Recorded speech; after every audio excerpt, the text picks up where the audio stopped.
I was terribly frustrated, beyond exhausted. My accounts receivable were out of control. I only knew 12 to 15-hour days. That just frustrated me more. And I think I just ended up working harder all the time. And it just became more and more harder and harder, more and more harder and harder. Eventually, that's going to not work for anybody. I was facing some health problems, and the doctor had told me that I needed to, cut down drastically on hours. So I considered giving things up. I think the biggest thing for me, Michelle, was I was always working so hard that I would take it very personally if I didn't have success with a client or we parted ways. I have since learned as part of your program that not everybody is for everybody. We need to have our boundaries and our processes, and I don't feel that way anymore. So the anxiety and the fear and that kind of thing is not there today as it was back in April, May. It took a long time to get over the anxiety around price increases and around changing procedures, just change in general. But as I've done that and embraced that, that just breeds new excitement every day. I talk to clients, most of which 90% say they totally understand and they just don't want to be left out in left field with what's going on with the IRS and their enormous amount of change. So most are very appreciative. And when they express that appreciation, then you feel good about your work again. You feel valued, and you're excited to do tomorrow or next week.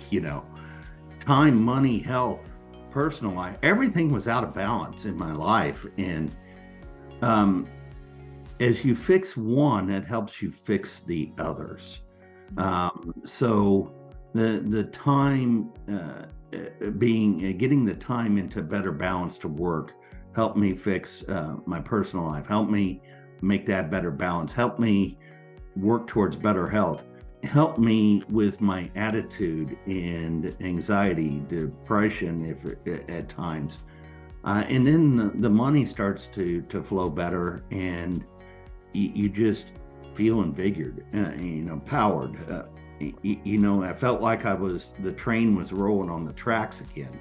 I think fear just binds people, and it's really hard to get past that fear.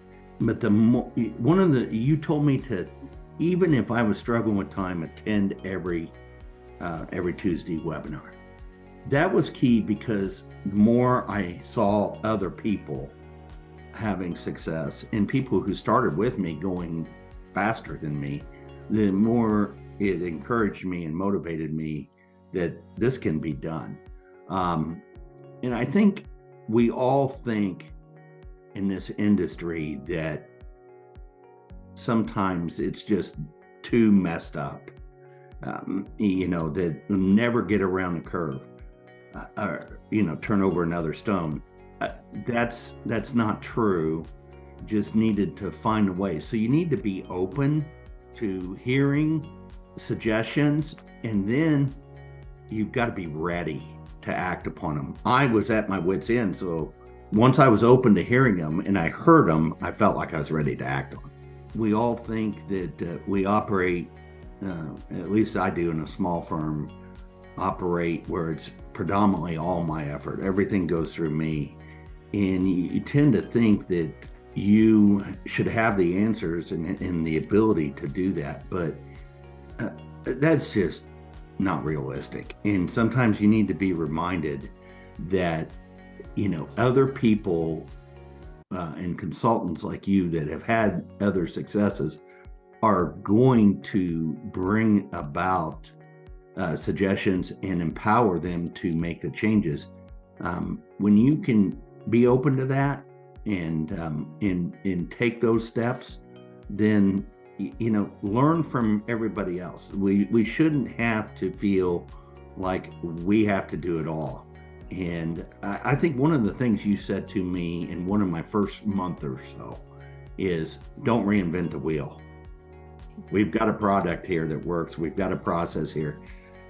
Take this, maybe modify it to some of your circumstances or your environments, but work through others to do that. And somebody, like you, Michelle, are enormously successful with people in doing this.